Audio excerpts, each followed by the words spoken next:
kids, are you ready to sing along with me? Today, we're going to sing a super fun song about three little ducklings. Let's count them. 1, 2, 3. Ready? Here we go. Tatlong bibe akong nakita, mataba, mapayat mga bibe.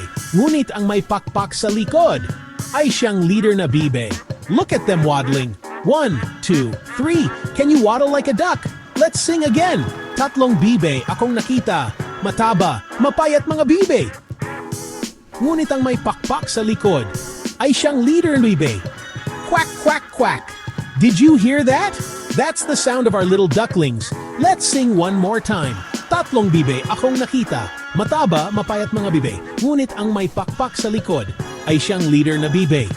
Great job, everyone! You sang beautifully. Remember, keep practicing and sing along whenever you can. See you next time. Bye-bye! Quack, quack!